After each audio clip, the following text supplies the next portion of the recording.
सिंगानी के अंदर, वहाँ पार्ट टाइम जॉब करती थी। वहाँ से वो 11 तारीख को 1:58 पे बाहर आती है और वो आइडियल स्कूल और कॉलेज दोनों चीज़ें हैं, उसमें बीएससी के लिए वो एडमिशन के लिए जाती है, फॉर्म अप्लाई करने के लिए। वहाँ लगभग ये बात घटना है 2:15 बजे की। उसके बाद उस लड़की का कोई अता पता नहीं। 6 बज के शाम को 26 मिनट पे संजय जी के पास, जो मेरा जीजा जी है, लड़की का फादर है, उसके पास रिंग आती है। मात्र 10 सेकंड का फासला देके ही वापस रिंग करते हैं तो कोई उठा ही नहीं हुआ, रिंग स्विच ऑफ हो गया।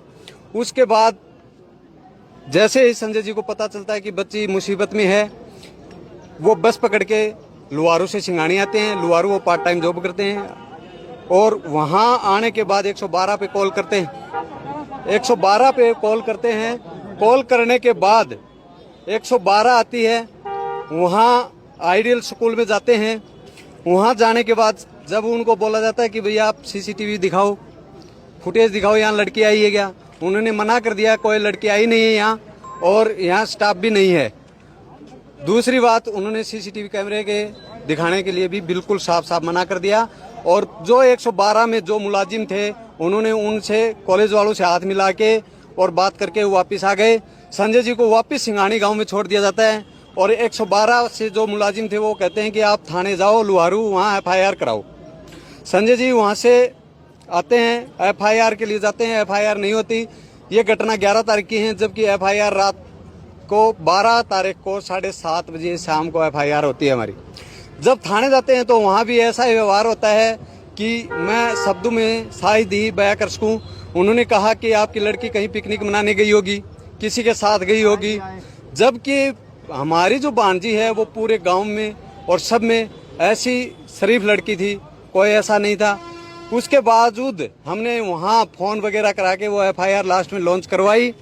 उसके बाद ASI शकुंतला, जो कि आइडियल स्कूल में आती है, उसको भी वो स्कूल वाले मना कर देते हैं कि हम नहीं दिखाएंगे, आप जा सकते हो। 13 तारीख को प्रिंसिपल साहब आएंगे 11 बजे, उस टाइम हम आपको फुटेज दिखा देंगे। उसके बाद जितने भी फुटेज थे, वहाँ कैमरे थे, उनसे सबसे छेड़छाड़ खाने की गई है। 12 तारीख की ये घटना घटने के बाद 13 को सुबह शकुंतला मैडम का ही फोन आता है कि सिंगानी में एक डेड बॉडी मिली है। जब हम वहाँ जाके देखते हैं तो चेहरा जला हुआ था, कुछ भी नहीं था। ऐसी बुरी तरह से निंदनीय घटना थी और वहाँ डेड बॉडी की हमने शिनाख्त की। उसके बाद पूरा प्रशासन आता है, लुहारू का SDM भी आता है, डिप्टी भी आते हैं। उन्होंने आश्वासन दिया था कि 24 घंटे के अंदर हम मुजरिमों को गिरफ्तार करेंगे। तो अभी तक कोई भी गिरफ्तारी नहीं हुई है, नहीं कोई, सिर्फ आश्वासन दिया जा रहा है। और पुलिस क्या कर रही है क्या नहीं, अभी तक हमें कुछ नहीं बताया गया। प्रशासन कोऑपरेट नहीं कर रही। कोऑपरेट करती समय पर तो अगर समय पर पुलिस कोऑपरेट करती तो मैं दावे के साथ कहता हूँ मनीषा आज हमारे बीच में होती और उन दरिंदों को पकड़ा जाता। तो SP साहब आए, क्या आश्वासन मिला, क्या SP साहब ये बोल के गए कि हम कार्रवाई कर रहे हैं, लेकिन कार्रवाई कहाँ तक है और इसके अलावा कुछ नहीं किया। तो क्या जो SHO है उनकी जांच से संतुष्ट हैं या किसी और अधिकारी को चाहते हैं? अधिकारी को दी हुई हैं और हम तो संतुष्ट उसी टाइम होंगे जब हमारे सामने मुलजिम पेश होंगे, तब तक कोई संतुष्टि नहीं है।